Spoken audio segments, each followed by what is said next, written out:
The son of Cronos spoke, and bowed his dark brow in assent, and the ambrosial locks waved from the king's immortal head, and he made great Olympus quake. Let tyrants shake their iron rod, and slavery clank her galling chain. We fear them not, we trust in God. New England's God forever reigns. Hi, this is Joseph. Hi, this is Isaac. Hi, Isaac. Hi, Joseph. It's a pleasure. Pleasure is entirely mine. This is on our fourth episode of the Iron Rod podcast. I didn't thought we'll go this far. And here we are, ladies and gentlemen. Thanks very much for sticking with us. And as you may know, that we try to sneak in the concept of tyranny as it exists throughout history. And this is why this podcast is a philosophy of history, which would be slightly more complicated if we were a history of philosophy of history. But we try not to be too highbrow here. This is fun for the whole family. And we try to do fun things. And if you've ever seen your child read a Percy Jackson novel, you'll know that Greek mythology is popular with the kids. And today we'll be discussing Zeus and Cronos. By the way, if your child does read a Percy Jackson novel, take it out of his hand, burn it, and give him Homer. Much better. Dissension number one. The co-host of this episode, Joseph, believes that Percy Jackson can be very valuable, but again, he throws in the modern junk with the ancient myths, and he has Dionysus playing Pac-Man, which didn't happen.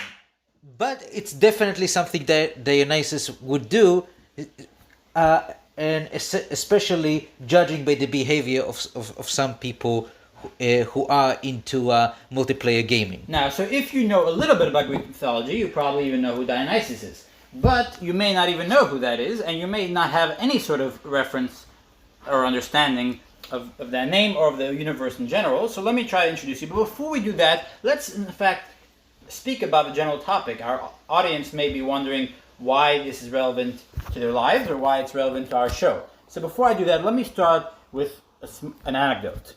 So people approached Rabbi Yaakov Kamenetsky and they asked him, should you teach Greek mythology in school? And they probably didn't know the answer that he was about to give them. I think they went there for refusal. Well, I could be wrong. He said yes, in order to teach the kids how silly myths Europeans used to believe. And something in that vein. Now let me ask you, Isaac, do you think the entirety of Greek mythology, being not true, therefore being a myth, therefore being... After all, we are both devout Neoplatonics here. So do you think that that assessment of it being a silly myth is the entirety of how we should view it, or should we attribute it greater importance or greater philosophy than that? Well, this is one point in which I have to completely disagree with Rabbi Kamenetsky. It's a mistake to view myths as nonsense.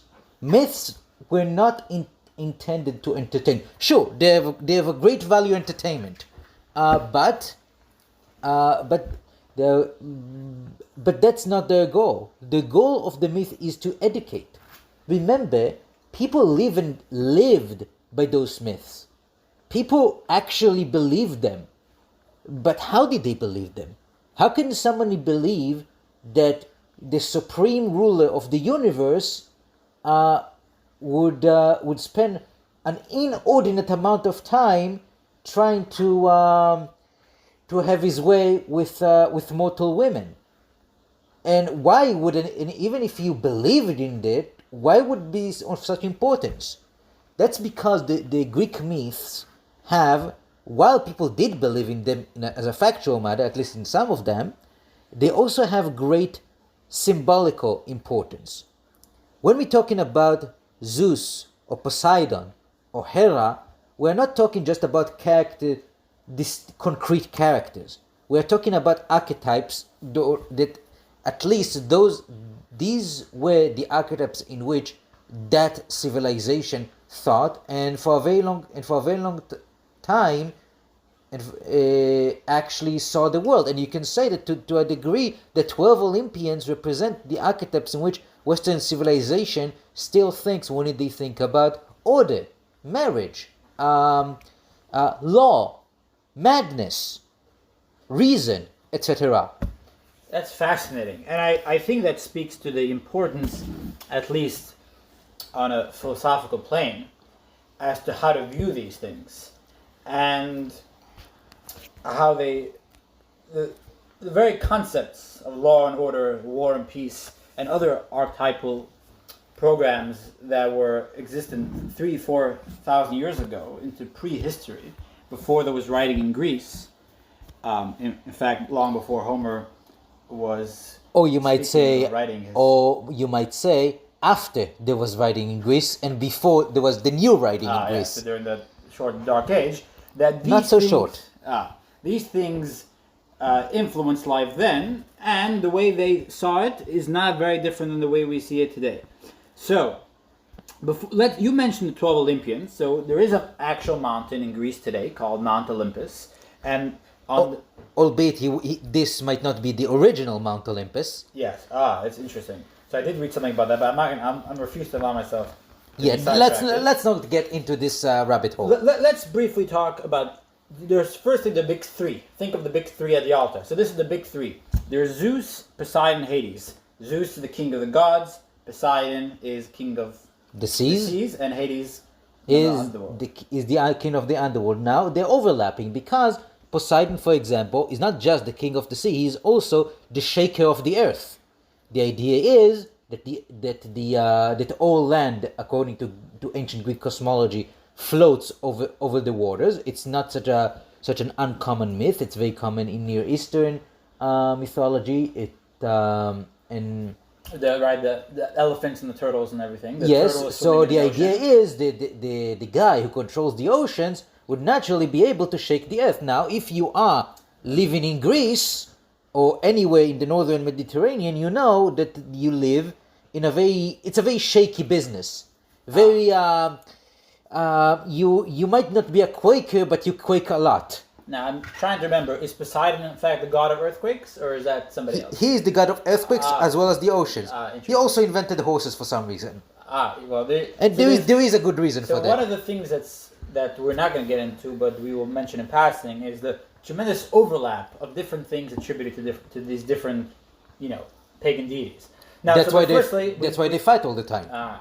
So we mentioned, very good. We mentioned Zeus. Zeus is the king of the gods, and the show of ours is called the Iron Rod, and we found someone literally holding a lightning bolt. So yes.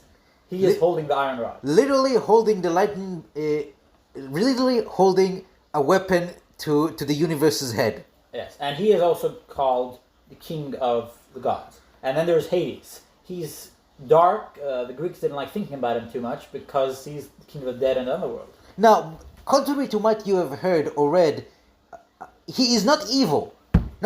He's not even hostile to humanity. As a matter of fact, he's one of the best gods in the mythology. He is... I think we've come to our myth. So this is definitely Hades. The word for hell today is Hades. Definitely associated with evil and depicted in some films. We'll get to our movie recommendation later. But you're telling me that he is not in fact evil? No, he's not evil. As a matter of fact, the way we think of it, because in our Judeo-Christian world, and which Islam is just a branch of, and basically and even atheists and agnostic basically accepted all its propositions about human life and order and law. Death is bad. It's not bad because it's unpleasant or because nobody wants to die. It's bad because it's an abnormality. It's an aberration. It was brought about by original sin. That's a term that you are familiar with if you are familiar with Christianity, or as the Jews call it, the sin of the tree of knowing good and evil, and or the sin of Adam, or the verdict of Adam, or the doom of Adam, if you want to be more dramatic. It's not something that's supposed to happen, but humanity have sinned, therefore humanity was punished. And even if you are not a believer, you still view death not as at least, well, intellectually you might think, okay, death is something necessary, but it's not something, but emotionally you are wired already to think of death as something that's not supposed to happen, something that's not just bad, it's evil. Therefore, you think that if people used to have a god of death or a god of the dead, he must be evil. But no, ancient pagan people did not think like that. The Jews were the weird ones because they believed that they are all supposed to be immortal, but that because they believe that human beings are the children of the Almighty and beneficent God. But the rest of the ancient world did not have such ideas. They understood that human beings are mortal. That was the main difference between human beings and the gods. And yes, human beings, when they die, they leave behind their shadows, and those needs catering for, either by family, both by the families and by the gods by the gods underneath. And the gods underneath actually are the only gods who are actually interested in nurturing human beings, or at least what is left of them after they die, without any special interest. One does, of course, they sacrifice to the gods underneath. Hades is their leader, but basically they viewed the under. I'll say it like this: the ancient Greeks would look at the underworld the same way we would look at a nursing home for people who are very close to who lost all their capacities and faculties but are still alive. That's how they viewed the souls of the dead, and they would look at the gods underneath the same way we look at the nurses and the administrators. They are performing an essential duty, and essentially it's a very good and altruistic duty. Zeus is not altruistic. No, but we'll get to that later. Hades is. Fascinating. Thanks to Isaac for the very fascinating perspective, and definitely a fresh approach. And this is why we are a philosophy show in addition to history. Let's skip ahead because the last one we'll get to in the end. Hera. Hera is Zeus's wife. Her full-time job is chasing after Zeus's trysts and the children that spawn from them. And also to make sure that the inheritance is pure. That the legacy would go to the seed of Kronos and Rhea, not to the son of some human trollop. We'll have to talk about those two characters that you mentioned that our audience may not be familiar with in a moment. Speaking of which, in that vein, ironically perhaps, or fittingly, Zeus is the god of monogamous marriage. Let's look at the next person. We have Ares. Ares is associated with Mars in the sky, I think, and god of war. The god of war, but not war as in the art of war. He's the god of the savage war, the god of slaughter, the god of the god who grants swift heels to Achilles so he can run about and kill people. He's the god of the axe, the god of the bloody sword, the god of the drawn blade. He's the god who each day makes his bed covers his bed with the skins of the enemies he slew in the day. Yes, and in ancient times when astrology dominated one's life, the Talmud says that if you're born in the astrological sign of Aries, you be careful, you're going to be a murderer.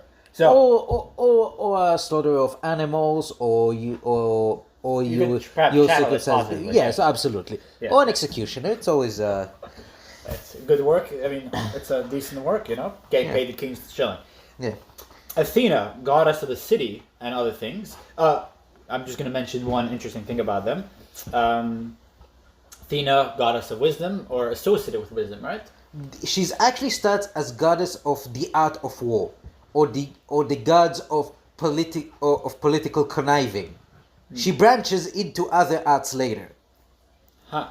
So, well, speaking of somebody who's all over the map, literally, because he's in a chariot, Apollo, god of healing, amongst other things.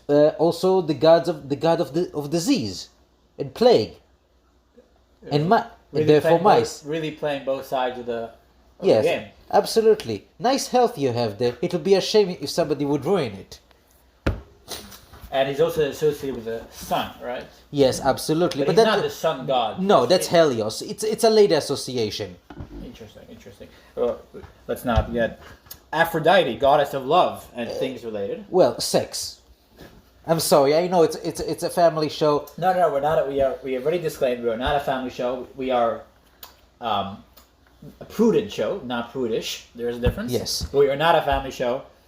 Your family could get wisdom from this. She's the goddess of sex, of passion, and the desires it's inspired. Yes, she might be tangentially related to love. Love is sometimes her brother, or he is love. His name is proper. He's Eros.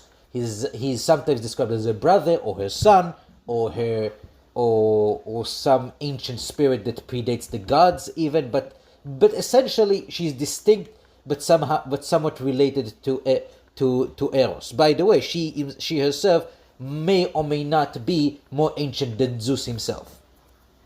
Oh, love definitely is immortal, or the other way around. I think she may have been the one to start the Trojan War indirectly. In a way, yes. She basically tipped the scale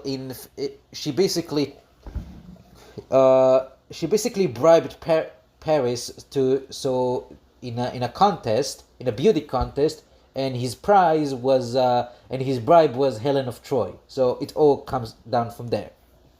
Yes, and of course her punishment was that her son Aeneas became the founder of Rome. So the Greeks clearly did not believe in cosmic justice, at least not as far as the gods are concerned.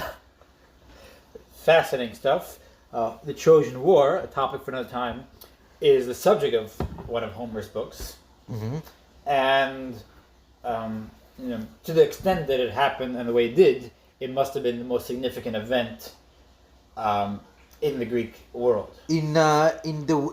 Let's say it like that. The Trojan War happens in a world which was the ancient world of the ancient world.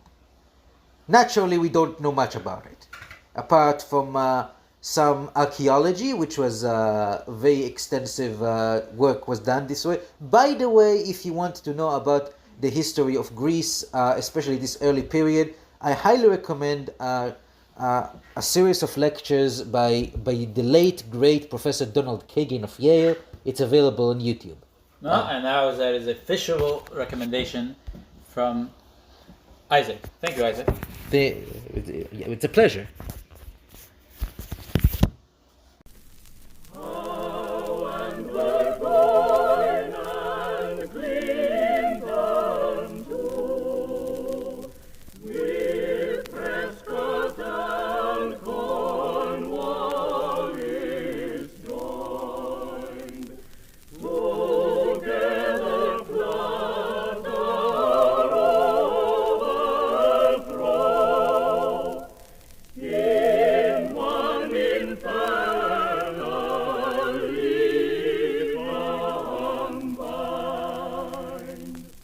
Continuing our fourth episode of the Iron Rod podcast, we are discussing Zeus and Kronos. We've mentioned Zeus and we might get to Kronos first, but first we are covering the 12 Olympians. The 12 Olympians are the 12 deities on Mount Olympus. They rule things, and we just covered Aphrodite, goddess of love. We're up to Hermes. Hermes is important because, remember we said that the gods underneath are the only altruistic gods in this pantheon? Underneath, you mean under the earth, the gods of the underworld. Now, all the Olympians, apart from Hades, are not part of the gods underneath. They are the Olympians. They live on Mount Olympus, where the sun shines and everything is good. Hermes is the most interesting god because his original function is as a psychopomp. And no, a psychopomp is not something very, very rude you might do to your psychiatrist. A psychopomp is is in Greek, or psychopompos, means in Greek soul escort. When a soul dies, Hermes is the one charged with taking the shade or the soul, whatever it's left of a soul when a person dies, to the underworld and make sure that nothing bad would happen to it on the way, because guess what, the world is a very scary place, and even after you are dead, bad stuff can happen to you before you come to the house of Hades. And is this why he's given the appellation messenger of the gods? Oh yeah, because that's because after he was attributed to be the psychopomp, people thought, okay, so he's probably doing all sorts of errands. Actually, the original messenger of the god was the goddess of the rainbow, a very minor goddess. But then he took over the operation and relayed her to do other things such as. It's a very cutthroat world up there in the needy business. If you can't make it in the corporate office, then you will be literally sent down from up in the clouds. After Hermes, we have another of the 12 Olympians, Artemis, huntsman of the gods. Huntswoman, actually. Ah. She's the, or more correctly, she's the goddess of the wilds. Yes, this is also Pan, the god of the wilds, but there's a difference. Pan is the god of the wilds, of which human beings have no access. He is the god of, let's say, the wild animals that might kill you. Artemis, and that's why Pan is a scary god, hence the word panic. But Artemis is the goddess of the wild, into which humans might venture to get something.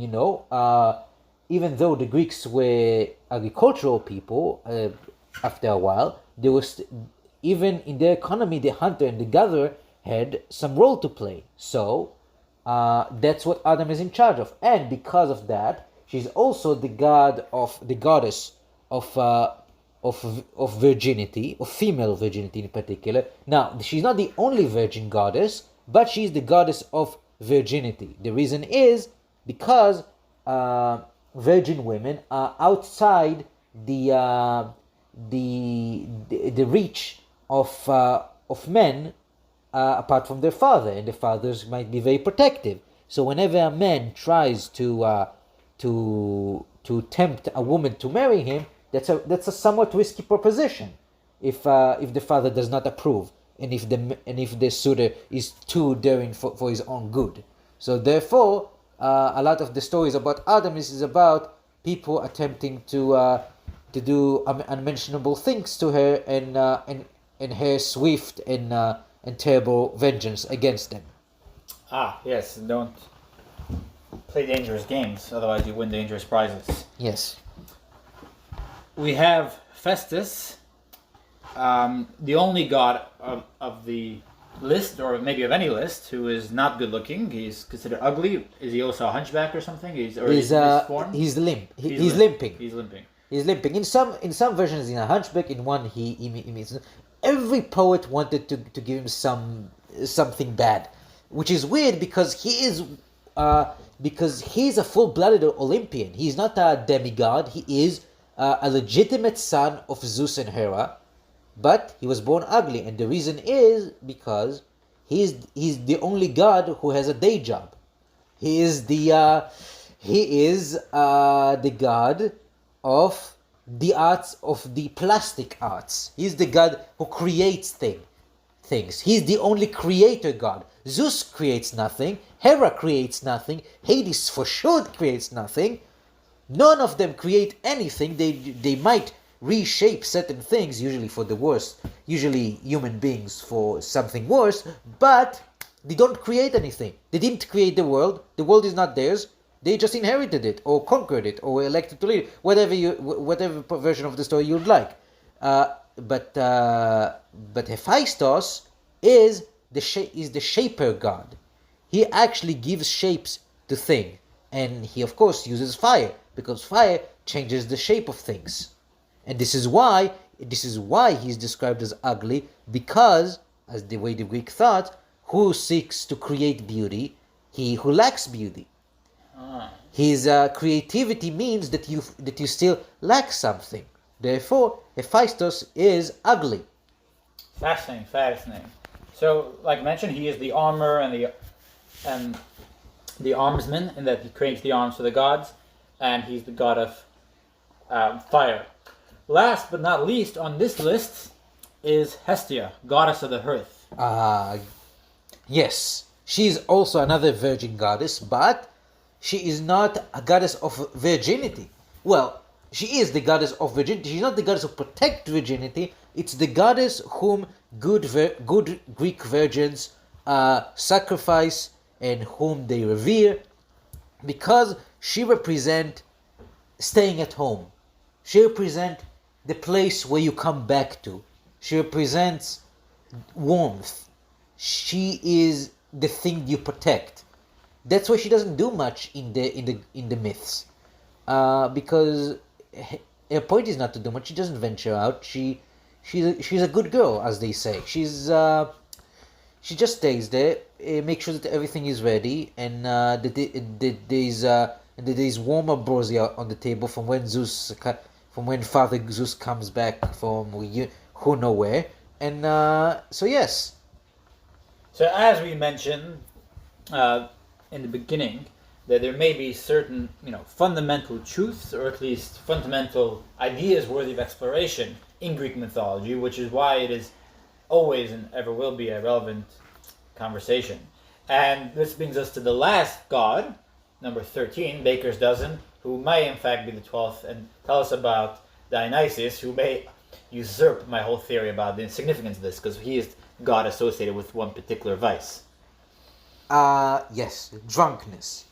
Well, at the beginning was the god of madness, but then the Greeks reasoned, well, wine makes you drunk.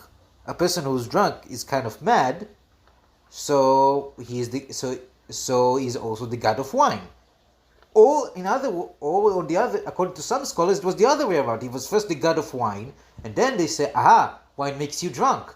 And being drunk is like being mad. Therefore, he is also the god of madness. Either way, this is completely maddening, because Dionysus is not one of the original Olympians. He is an import from the east. We are not sure from where.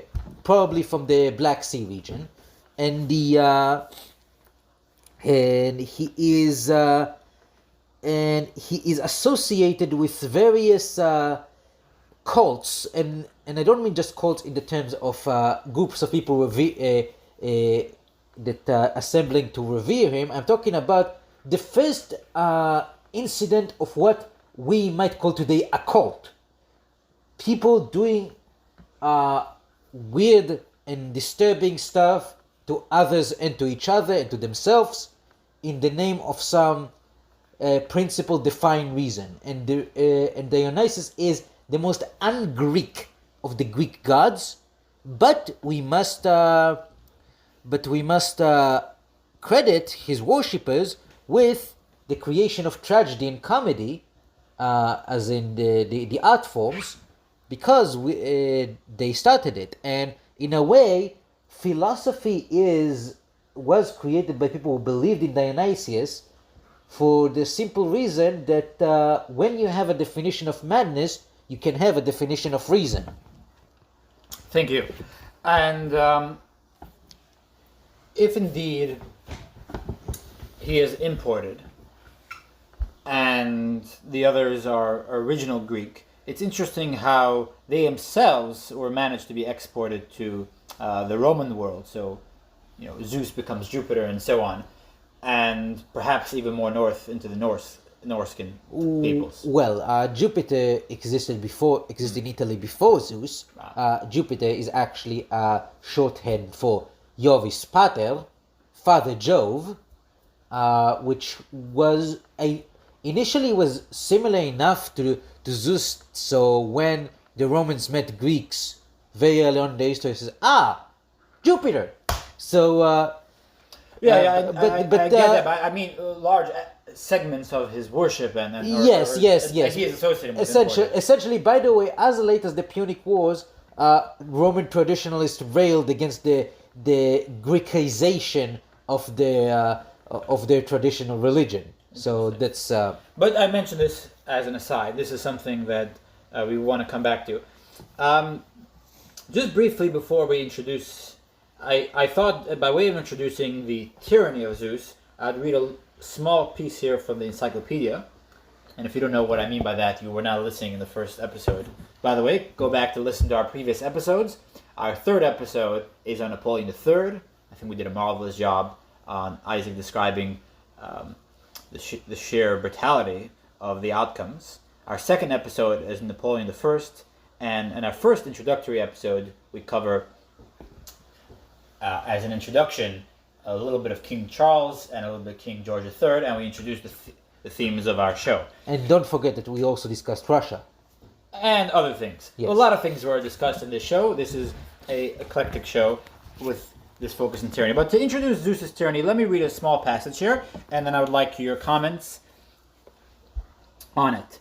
So it talks about Homer's portrayal of Zeus. It says like this: we must distinguish the lower mythological aspect of him, in which he appears as an amorous and capricious deity, lacking often in dignity and real power, and the higher religious aspect, in which he is conceived as the All-Father, the Father of gods and men in a spiritual moral sense, as a God omnipotent in heaven and earth, the sea and the realms below, as a God of righteousness and justice and mercy, who regards the sanctity of the oath and hears the voice of the supplicant and sinner, or suppliant, I think, and whom the pious and lowly trust. So, regardless of whether you agree with this this demarcation between these two aspects, or if you think it's all combined and one of the aspects is It's all tyranny. combined. So, tell us therefore his tyranny, and speak about whether his tyranny was tempered by these other aspects or not, and take it away. Well, first of all, the word tyranny is a very late Greek word, relatively late. Well, the classical age late. And it's not a Greek word.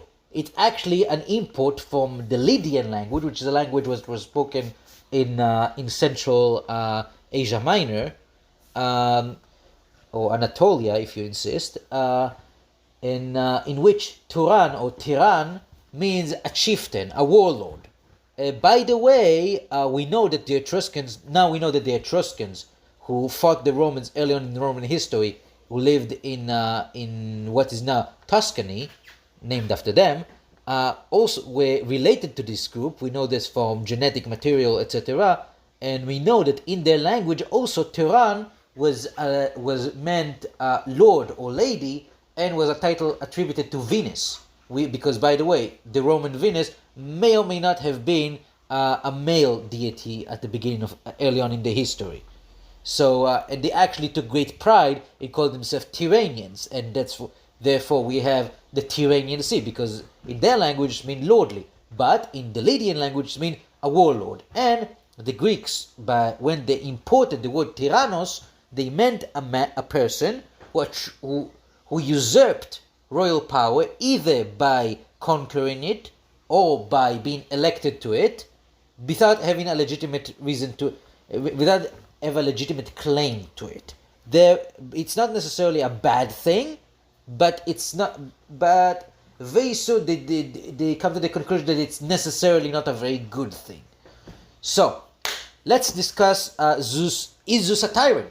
Now, according to Homer, Zeus cannot be a tyrant by definition, because Zeus is an anax. He's a legitimate supreme king. He rules the universe by right, and he also has a pretty good deal of might. So he cannot be a tyrant, but he behaves in a way, and he came to rule in a way which is tyrannical. Tyrannical in the sense that it's exactly the way a tyrannos might come to power and might behave while in power.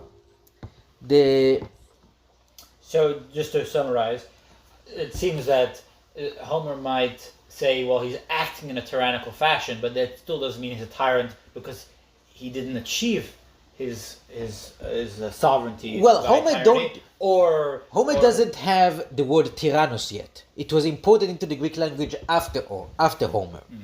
And nobody and no Greek ever called Zeus tyrant. But when Homer tries to describe a ruler that behaves badly, Zeus is a good example. Even though he is an annex, he's legitimate. His rule is legitimate. But let's see, how can it be legitimate? Well, I think you're differentiating between a legitimate monarch doing illegitimate things versus an illegitimate monarch. Yes, exactly. Now, according to now we deal with Homer calls Zeus the son of Cronus. Now, but this is somewhat problematic because according to the original myth or Greek myth, Zeus was not the son of Cronus. Cronus is some elder god, but he was not the father of Zeus according to original myth. According to the original myth, there was no succession of gods. Okay, I'm jumping all over myself. So there are two versions of the Greek myth of the origins of the gods. According to the most famous one, in the beginning there was chaos. Chaos brought out of itself heaven and earth, or Uranus and Gaia. Uranus and Gaia had their children, the Titans, the Cyclops as the Hekatoncheroi, or the hundred armed giants. Uranus was so scared of his monstrous children that he locked them in Tartaros, which is the lowest part of the underworld, and Gaia, as way of revenge, went through all her Titan children and asked each of them to punish her husband Uranus. Only the youngest of them, Cronus, had the bravery to do it. He chutzpah to do it. He took a sickle, or he took a sickle, and he castrated his father, and he threw him down he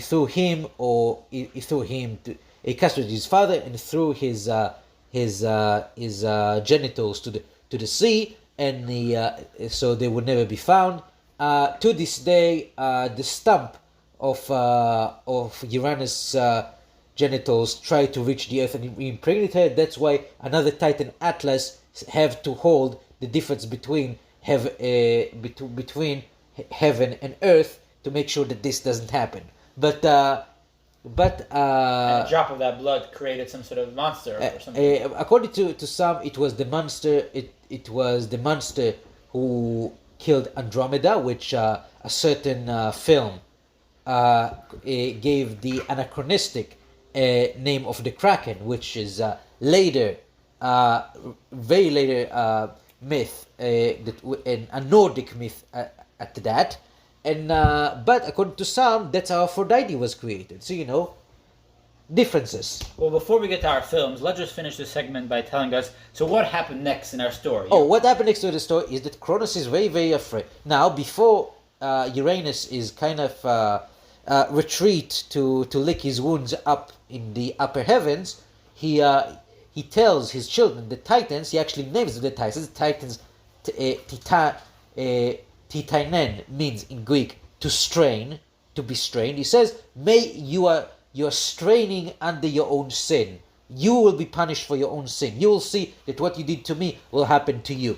And what happens is that Cronus takes it to heart, and he is very, very afraid that one of his children would do something very unpleasant to him, and he starts eating his children while they are alive. Of course, his children are gods, so they are immortal by definition, so they don't die when he eats them.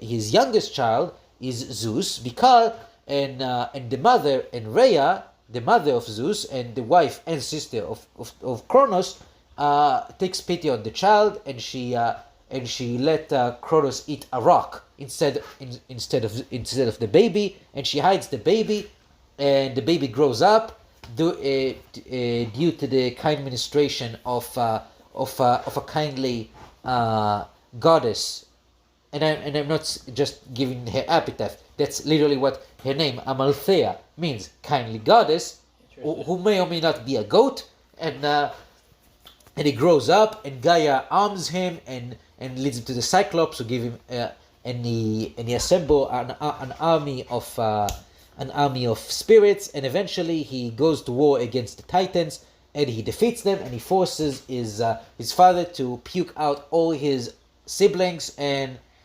everything. And that's how and that's how he comes to power. Yes, and that's how the pantheon and so on is created, and that is the myth. That is the one version of the myth. The series of myths that most of us who are familiar with any version are familiar with this one. Yes. And we will now, before we go to the next segment, we would like to do our movie recommendation. So our first movie recommendation will be Jason of the Argonauts, and that's going to play in the trailer right now. It's a minute long. Enjoy. Now, from the makers of Sinbad, Columbia Pictures presents Jason and the Argonauts. The mightiest band of warriors the world has ever known. Turn back, Jason! We're trapped! Sailing to the ends of the earth, battling against an incredible number of obstacles. Where will you find this miracle? I have heard there is a tree at the end of the world, with a fleece of gold hanging in its branches. In search of the fabulous magic golden fleece, Jason and the Argonauts, caught in the clutches of the towering bronze giant Talos, battered by treacherous falling rocks, taming vulturous harpies, facing the dreaded seven-headed Hydra, battling the merciless army of skeletons. Jason and the Argonauts, the classic story of Jason, a man who challenged the gods. Medea, a temple dancer who betrayed a kingdom for love. The Argonauts, the mightiest band of warriors the world has ever known. Jason and the Argonauts, a classic adventure story, brought to the screen through the incredible special effects magic of Dinorama. Jason and the Argonauts, the search that became a legend. Hi, this is Joseph with Isaac, and we are middle of the 4th episode. Yes, we made it this far of the Iron Rod podcast. Check out our previous episodes. We discussed such exciting things as Zulu, the movie you should all go watch, though it is not our official movie recommendation today. Yes, absolutely not. And we also discussed Napoleon I, Napoleon III, and even Napoleon II, although he was barely stuck around for more than 20 years or so.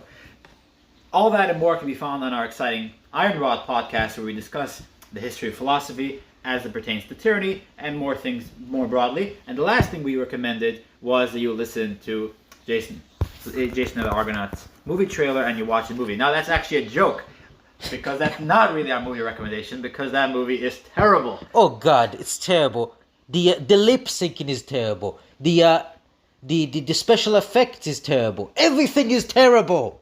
And I'm glad that the trailer at the end says introducing some special effects thing, and they really talk it up, because it really hasn't aged well. This was obviously made a long time ago in the 1960s. Yes, but the CGI that's no excuse. That's no excuse. There were good special effects in the 60s. They were just lazy or cheap or whatever. Yeah, and it's interesting because this is, some people consider this the greatest movie ever made. This is received such amazing praise at the time and still today, and it maybe have some amazing themes. Although it's odd that Hercules just decides to land on the island and say, okay, I'm not joining you any further. I'm not sure if that's canon for the real. That's pretty much canon. Oh, and in the original story he wears a dress. So, make of it what you will. Does he wear it just in the movie? I'm trying to remember. I have no idea. The worst CGI is the skeleton. I'm not sure if the skeletons they're so terrible or the harpies. But it's the CGI. I have no idea. I repressed the memory. But definitely, if you want to have a good laugh, go watch that. We will get to our real movie recommendation at the end of this segment. But yes, we try to do a movie recommendation. We also have a quote. Let me just do one of our quotes, and this is from the play Prometheus Bound, and we're talking about tyranny, and this is by the playwright. He says, "For none is free but Zeus." So this is interesting. So maybe in a tyrannical society, only the tyrant is free. Even though, Greek philosophers actually made a claim that the tyrant is the least free in the unfree society he created, because he has to live in fear constantly because everybody in the society live in fear of one man, him. But he is afraid of everyone in the society. So, but this is a really, really novel argument that Polybius is making, or was that Aristotle? I think Aeschylus. yes, but Aeschylus sees yeah. it the way that Charlie Chaplin famously said it in the Great Dictators. Dictators seek to free themselves, not their people. I actually do not remember that line, though I have seen that movie. Yes, but we are talking about Zeus, and we're talking about his tyranny. And the first version of events that we discussed in some detail is the one that people are familiar with in terms of the mythology, Uranus, and then his Son Cronus. son Kronos, and then Zeus. And Zeus himself has to have this issue for the rest of his reign, where he's worried that the prophecy will continue, and there are at least 3 revolutions or coup attempts against him. But what do you want to discuss at all the other version of events having to do So with we Sparta? know that in the really, really ancient time, or as we put it, what was the ancient world for the ancient world, Zeus was not the son of Rhea and Cronus. His mother was Thetis, the goddess of the deep. Now, by the time Homer is around, the Thetis is no longer his mother; she is his daughter, and a very loyal daughter who saves him from a coup attempt by his wonderful wife Hera and his wonderful brother Poseidon, and his equally wonderful daughter Athena. Now, is this the coup attempt where they tie him up and Yes. they put him to sleep, and then they're fighting who should be in charge? Yes, or it might be that one, or it might be the one. It's not clear in the Iliad if she helped him escape or if she warned him ahead of time so he could, because it's mentioned in the same segment of the Iliad that he punished Hera once very severely for disobeying him or rebelling against him or something along those lines. It's very vague. But at any rate, it's clear that Thetis is a good loyal daughter. But in the really ancient myth, she was not a good loyal daughter. She was a good loyal mother, and he was a king. And it's not clear. I'm not sure who was his father in the myth, but he didn't receive his kingdom from anyone else. He was the king of the universe by right, and it's implied in his name. The name Zeus is a bastardization of the word Dios. Dios in ancient Greek meant ram, as in the animal. as in the animal, yes, as in the male sheep, because the proper function of a king is to lead his people, lead his flock, and to take care of them and to defend them. But he was also worshipped as Lycaios, the wolf-like. Now, later, at the time that we know as the classical period, the only people still worshipping Zeus as Lycaios were the Arcadians, which were people who Greek people who still live in the mountainous center of the Peloponnese, which is the peninsula at the bottom of Greece. So I'm thinking that anthropologically, sometimes you have a situation where the mountain people are more attuned to their heritage because they're less civilized and so on. Is that what's going on over here? Well, it's because the reasons people stopped worshipping as Lycaios is because other people invaded. People we call the Dorian Greeks. They were probably from the north, and they invaded Greece, and essentially they started what we call the Dark Ages of Greece. And this is around 3,000 years ago, or do you have a more yes, precise date? we can't put a precise time on it, but essentially the remnants of the original Greeks who were in the Peloponnese either escaped to the last standing bastion of pre-Dorian Mycenaean civilization, which was Athens, or to the mountains. So in the mountains they continue to practice the traditional religion. In Athens they integrated into the local population and into their rites. And What else can you tell me about this ancient Zeus, who, I'm not sure if you're saying this directly, but it seems to be implied that he's more sovereign than Tyrant? he's a god of order. He protects the family. He protects the kinsmen. He protects the king, of course, the legitimately the annex. He protects the city. He protects the state. He protects markets. He protects the granaries. He protects the guest and the guest right and the ambassador, and he protects the friendly foreigners in general who needs to be received kindly. He protects law. He protects battlefield etiquette. He protects truces.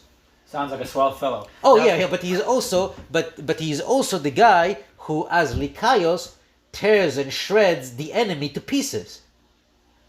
Well, I'm sure the enemy had it coming. But yes, of course, because of course, if you truly love order, you will destroy the enemies of order, or at least the order to which you are part of. So he basically performs the functions of a king. And now, this may or may not be known or significant, but before you spoke about the Greeks in their understanding, seeing the deities bringing order out of chaos. Yes. Is this the same over here? Was there chaos, a primordial force first, and order was forged from that, or is that not clear? As we said, in the other myth, in the most well-known myth, what was in the beginning was just chaos. Chaos is nothing, is nothingness. Chaos, there is nothing in chaos because there is no order. There is no reason. Is that associated with the Hebrew To'avo, or is that something else? It's a common theme in the ancient world. Almost all the ancients felt that before the world was that the world means order. So before order there must have been chaos. There must have been something which does not answer to our reason. Now the Jews in the Bible is the only one who said in the beginning God created, that God was before the world. God was in the beginning. God who imposes reason and order and acts in a methodological manner. He goes from the first day to the seventh day, and each day he creates something, a different category of things. So but the other ancient peoples did not believe in that. They believed that at the beginning there was nothing discernible to human reason, or something that have any interest in reason or order, and the birth of heaven and earth was accidental and spontaneous. Although, and this is a topic of another time, there's always two strains of thinking in Greek, let's say, thought or philosophy, over a span of 500 to 1,000 years. The strain of wild emotion, erraticism, cult of Bacchus or Dionysus, and the scientific reasoned one. And it's possible to say that over time, the Greeks did try to forge an order, or did try to thrust upon order, but they were always coming across the other side of the coin, which was this lawlessness and orderlessness. Yes, because Greece is, even in the classical period, Greece is a very lawless country. Within each polis, each city-state, you have law and order of a sort, and each city-state is very proud of its own laws. But between each of them, there is no real law. Even Athens, which was most famous for its order and for its constitution, when they came to fight the Melians, they say to them, among states, the strong do what they can, and the weak suffer what they must. Very good. And I think that sort of thinking has definitely gone through the ages. Plato, might makes right, all the way to Bismarck says the strong are always right, or something like that. So this sort of thinking definitely hasn't changed, I believe. What else could you tell us about this ancient thinking of Zeus, god of order, and the evolution to the more capricious, tyrannical one? So we see that. So how did these two myths diverged? It was because the Greece of the Mycenaean period, which is the period before the Greek Dark Ages, was a very orderly place. There was we actually have found some archives in which the world treasures are all named in order, numbered to the last pig and cow, and great in Good accounting is always a good hallmark of account, very civilization. good accounting, and the annex is of course always at the top of things. He's the one issuing the reports. He's the one telling everyone where they need to go and what they need to do. But then something happened. The Mycenaean civilization collapses, with the possible exception of Athens, and Until today, we don't necessarily know exactly how it collapsed. how it collapsed. The common idea is that the Dorian invasion somehow was responsible, because always invade. Just to always- clarify to the audience, the main Mycenaean civilization is in an island. You're thinking, Or am I Minoan. You're talking about the Uh, Minoan. I'm confused They with were Minoan. before the Mycenaeans. They're before the Mycenaeans. So that's actually when we talk about the Greek Dark Age, we're talking about the second Greek Dark Age. Okay. The first Greek Dark Age is when the Greeks themselves invaded. These were a culture group that did not exist before, because the people who dwelt in Greece beforehand were not Greek. Okay, so Mycenaeans is in Greece proper, Mycenae is old Greece. and this is maybe 3,200 years ago or something like that. Then we're talking about the Greeks invade Greece. They create the Mycenaean civilization, and then come the Greek Dark Ages, and then come the new Greece, which we know because that's the new Greece that creates Homer and creates give us Socrates and Pericles and all the other lovely people. And Homer is really the first writer, and this is 2,800 years ago. Well, we are not sure if he wrote anything. We know that he was a rhapsodos, or a teacher of songs. So that's actually what rhapsodos means, and that's what he calls himself. So he is the first one to create, or at least he's the oldest one to give us a coherent creation, a coherent epic poem which have a beginning, a middle, and an ending, and of which we can say, and who actually tries to tell us something. And the thing that he's trying to tell us is the world has gone terribly wrong. Terribly wrong. How could the world have gone so wrong? The answer is, after all, Zeus is upon the throne. Zeus, who believes in who is the god of order, who protects order and law and all the other lovely things, who's supposed to destroy the enemies of order. The answer is, even though Homer does not say it openly, Zeus, not only is Zeus not a good king, he's not even a legitimate king. He's a king who usurped his power by overthrowing someone else who also was not a legitimate king, who also came to power by overthrowing the real primordial king, Uranus, heaven. And he adopts fully, he doesn't describe the succession of things, but Hesiod, who was a contemporary of Homer, actually describes the myth that we describe of the succession from Chaos to Uranus to Cronus to Zeus, and they both agree that the world is in a bad shape. Hesiod actually said outright, we live in the Iron Age, and by iron it doesn't mean that people use iron. It means that we live in an inferior age, as inferior as iron is to gold and silver. Yes, that reminds me of the dream from Daniel. And there's a quote that is very good that actually I think I put at the beginning of the podcast. In one version, this is another translation. It comes when. So what is the subject of the Iliad, the great creation? So all the entire corpus of works of Homer, the Iliad, the Odyssey, and some of the what is commonly called the Homeric hymns, is about tyranny, because the Iliad is about the tyranny of Agamemnon on one hand and Zeus on the other hand, or at least on the other hand on a higher level. The Odyssey is about the tyranny of Odysseus, and because all the rules that we mentioned, Zeus, Agamemnon, and Odysseus, are completely uninterested in the welfare of the subjects. They are interested in their own welfare. Odysseus, as you recall, comes back home. When he comes back home, his entire crew is dead.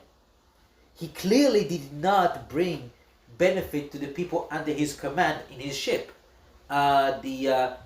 Zeus, Agamemnon, the entirety of the story of Agamemnon, of the Iliad, is not about the Trojan War as much as about one thing that happened in the Trojan War, which is Agamemnon. So when the Greeks landed,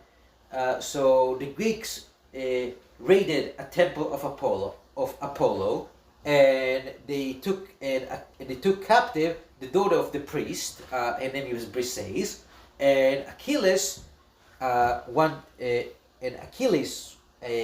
wanted to realize his rights upon her as his captive, which means he wanted to rape her senseless. Agamemnon came to the rescue and said, no, you can't just rape the daughters of priests of Apollo.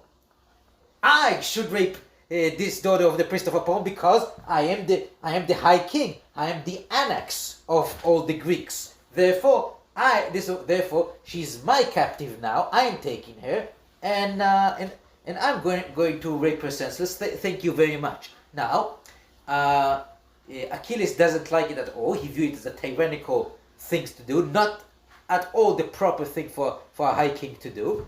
And he just he says, "Oh yes, okay, I'll be in my tent. Oh yes, we have this battle tomorrow. I understand. I'm not coming. I'll be in my tent. Call me when you decide to honor my rights as a lord of the Myrmidons." And more than that, he actually prays to his mother Thetis, the goddess of the deep, which, as mentioned, may or may not be the mother of Zeus, but actually in this version she's the daughter of Zeus. And Thetis comes to Zeus in the assembly of the gods, and she tells him, "Look, you owe me one, because once I saved you from a coup. So I want you to make sure that the Greeks don't win the upcoming battle, so the Greeks would see that without my son Achilles, they can't do anything." So and Zeus mulls it over because Hera hates the Trojans, and she already thinks that he helps the Trojans too much. But he decides, you know what? As Thetis says, she did him a solid once, and he will do it. And if the other gods opposed to it, tough luck. He's the king. And here's a quote. "He spoke the son of Kronos, and nodded his head with the dark brows, and the immortally anointed hair of the great god swept from his divine head, and all Olympus has shaken." And then Hera makes some noises, and then Hephaestus reminds her what happened to the last time she defied Zeus. And here we come to something we brought up in our introductory episode, when we said that the tyrant does not need to actually land a blow with his iron rod. It's enough that he shakes the iron rod, because everybody remembers what the iron rod is capable of doing once it lands, so nobody takes the risk. So a tyrant rules by fear.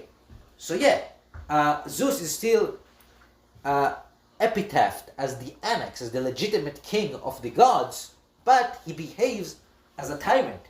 He acts according to his own interests, against the interest and the council of all the other gods and all men, and he assists one man against all of his people, for his own selfish reasons, and to push through his decisions, he uses fear. And in the end, just to give the epilogue of the story, Achilles does make his point, because the Greeks are defeated, and everyone says, "Oh, we really need Achilles in order to win anything around here." Yeah. Speaking of Zeus and his relationship to the other gods, the actual movie recommendation that we have is Clash of the Titans, 2010, which I think does a very fascinating job portraying this entire world. And one of the greatest lines in movie history is said in that. and that is release the Kraken. So here we're going to play a bit of a soundbite from the video, maybe 30-40 seconds approximately with that soundbite, and we'll see you on the other side. Okay, and I want to point out that Zeus in this movie is very much like the original Zeus. He's the god of order, and if he does something bad, he does it so very, very, very reluctantly. But sometimes you have to do what you have to do.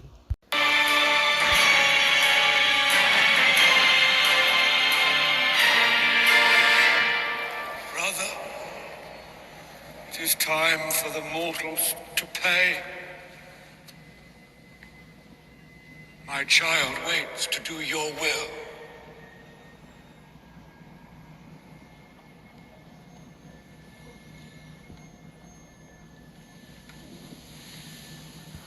Leave us.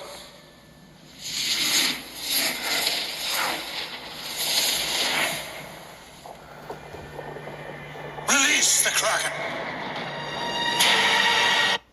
Hi, this is Joseph with Isaac, and we are in the next and last segment of the 4th episode of the Iron Rod podcast. We're discussing, and we have discussed, Zeus and Kronos. And I have just an interesting idea I want to run by you, that sometimes you have to view the tyranny of any sort of earthly king, or in this case a pagan deity, not always from the view of how the tyrant behaves, but how we view the tyrant, and man's relationship with the tyrant, or even with a higher power. So I was thinking I would run by this story from the encyclopedia with you, and this has to do with the concept of sacrifice. And I think sacrifice is something which is really not in fashion today. You tell people to sacrifice today, and you remind people of ancient sacrifices, and they look at you funny because it seems too difficult or too painful, and what's the point? But I think there is just tremendous primordial fundamental truths and necessities, even in civilization, to accustom yourself to sacrifice.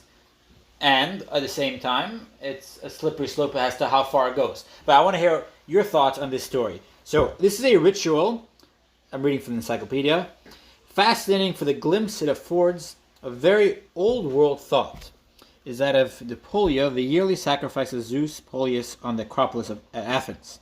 In this, an ox was slaughtered with ceremonies unique in Greece. The priest who slew the ox fled and remained in exile for a period, and the axe that was used was tried, condemned, and flung into the sea. The hide of the slain ox was stuffed with hay, and this effigy of the ox was yoked to the plow and feigned to be alive. Now, I thought that was one of the most interesting. If you read ancient civilizations, you hear about different interesting sacrifices, but this is a very odd one. And do you have any thoughts on this, or on the general subject of sacrifices in the ancient world? Well, as a matter of fact, the trial had more stages, because at the beginning the priest would have been caught, and the priest would have stood to trial. But then, of course, the jury would come to the conclusion that the priest is not at fault, because he couldn't have done anything without the crowd giving him the ox and the axe. Now, then the crowd would stand trial. Is the crowd at fault? No. The crowd is not at fault, because the crowd did nothing. So then, who is at fault? The axe is at fault. I'm skipping a few stages, but essentially the axe is at fault, because the axe is the thing that actually killed the ox. So and then the axe is guilty, and the axe is thrown into the sea. That's actually a very good exercise in what we call differentiating between primary causes and secondary causes. And but it also was a way of which in which the Athenians emphasized that nobody is responsible for anything unless they actually did it. Nobody can claim I was just a tool in the hands of somebody else, because guess what? Without the tool, nobody can do anything. And this is because Athens is a post-tyrannical society. The Athenian democracy was first established by Solomon, but then it went extinct under a tyrant named Pisistratos and his sons. But then there was a revolution in Athens. One of the sons of Pisistratos was murdered. The other son fled, and democracy was reestablished under Cleisthenes. And the point was, in a tyranny, for a tyranny to survive, the tyrant needs people who will do his dirty work, who will be his axe. And that's the point. You should refuse to be the axe, or refuse to be the iron rod. Because as centuries and centuries later, the French philosopher Etienne de Boetie said, the tyrant has no power that the people don't give him. Just refuse to be the axe. Because guess what? When the tyrant is fled from the city, you will be left behind to be flung into the sea. Fascinating. I guess sacrifice will be a conversation for another time. But you reminded me, in terms of being the axe, we are currently seeing the Olympics in China, which is a frightful display. I haven't watched a minute of it. And once in a while, one of the athletes or sportsmen from the U.S. or elsewhere will say, I don't want to be the axe, and they'll speak out against the tyranny of China. But going back to ancient times, the Olympic Committee, in fact, in ancient Greece, a long time ago, was in fact responsible, I think, for creating one of the 7 wonders of the world. And that's today our art form. Mm-hmm. We try to recommend art, and that's the statue of Zeus in Olympia. By the way, the statue of Zeus in Olympia was commissioned by the Eleans, which were the people who were in control of the town of Olympia at the time, where the sacred games were held, at the foot of Mount Olympus. And it's very interesting because they were rivals of the Athenians, but they commissioned but to glorify themselves, and they commissioned an Athenian sculptor by the name of Phidias. But Phidias actually he inscribes into the base of the statue, which is a great statue of Zeus sitting on a throne, the lines from Homer that we read before, which are basically denouncing the Zeus tyranny. So in a way, it might be a barb against the Eleans, because who a good Athenians would see as tyrannical, because they were an oligarchy, and against Athens was for democracy in a fashion. Or he might be but of course many people at that point accused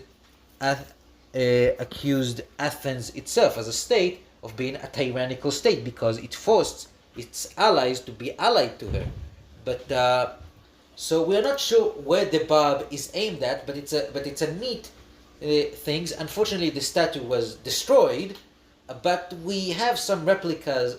We have some replicas and some reconstructions that were made from ancient descriptions. By the way, interestingly enough, one of the first people to abuse the statue was the Emperor Caligula, who ordered the head of the statue removed and replaced with his own head. And according to legend, when they already broke the neck and were about to remove the head, the workers heard a terrible thunder that sounded something between a laugh and between laughter and a roar, and they understood that they better leave the statue of Zeus alone. interesting. Interesting how this is one of the 7 wonders of the ancient world, how it survived into the Roman period. Naturally, it along with the 5 others are no longer with us, but definitely Google it, try to see if you can get a picture. Definitely something fascinating to connect with our ancient heritage. Anything else you would like to mention on the subject? Do we have book recommendations in addition to what we already gave in the first segment? Well, we talked about the works of Homer, Iliad, Odyssey, and the hymns, and the Homeric hymns. There's Theogony, which is connected by Hesiod, which is connected to Days and Works, in which essentially Hesiod gives us early Greek morality. And whenever you read Socrates, who questions the traditional morality of Greece or of Athens, to find what is that traditional morality, what the average Greek person believed is moral and right to do, look at Days and Works, because it describes what it's proper to do every day of the year, and what works to do, and what kind of action one should take in various situations. And it's a beautiful poem, and of course the theogony is all about the gods, how they came to be. And again, the gods are not presented in the most favorable light, because Hesiod did not feel that the gods are doing a very good job at protecting order. So it's up to men to protect order. And yes, Hesiod does call men to pray to the gods and to sacrifice to them, but at the end of the day, it's the job of men to make sure that things are in order. But we can all see. But here's the problem: if you believe that you're capable of bringing order to the world, then a tyrant can say, I can bring order to the world, or to this particular city-state, and I will impose this order upon everybody else. And as a result, what ensues is actually chaos, because the tyrant can enforce his vision of order only by fear. And fear is primordial, in all things primordial, returning to chaos. And at least this is the Greek way of thinking. Yes, which actually reminds me of the Greek view of history. And as a teaser, hopefully we will in the future discuss the different philosophies of history, the Whig view of history versus the Greek. The Greek is a cyclical understanding of things, which appeals to many. Anything else you would like to add before we finish? I think we covered many of our basic points. Well, basically, why did we do this entire episode? We did it because there's a reason that whenever we talk about tyranny, we use the Greek word, which is, of course, as we said, a borrowed word from a different language. It's because it's due to this brave Homeric idea that we have an idea of a bad behaving ruler standing in a different category from a good behaving ruler. That we're not talking about a ruler who does bad things. We're not talking about a tyrant. We're not talking about a ruler that commits crimes. We're talking about something else entirely. We're talking about a tyrant. So a Greek person would say it's bad to kill your legitimate king, but it's a good thing to kill tyrants. As a matter of fact, killing tyrants was considered to be a form of public service. Of course, no tyrant ever defines himself as a tyrant, but that's besides the point. Just as a security measure. Yes, but for example, in the Bible, the Hebrew language does not have really a word for a tyrant. The word the Hebrew language, modern Hebrew uses, aritz, does not mean a tyrant in the Bible. It means a punisher. To la'arotz means to punish. For example, God Himself sometimes come la'arotz, the earth, to punish the earth. But and the word rodan is a complete neologism. But we see in the Bible that when kings behave as tyrants, they get punished. But they get punished by a higher power, by God, because the Jews, despite all the turmoil in their lands, they believed that the world is still orderly. They did not blame the gods. They could not blame God, the singular, just God. So they blamed themselves, and they looked inside for moral, for how to improve themselves. Morally, because they say we must be the cause of disorder. So it's an interesting way in which two civilizations who actually created our civilization between them both came to the same conclusion from different perspectives. The Jews decided that if the world is in disorder, it must be our fault because we are the ones to blame, because we can't blame God. And the Greeks said, well, the gods are fickle and unjust and tyrannical, so it's up to us to create order. And between them, we got the notion of tyranny, which, and therefore we must say again, don't be the axe.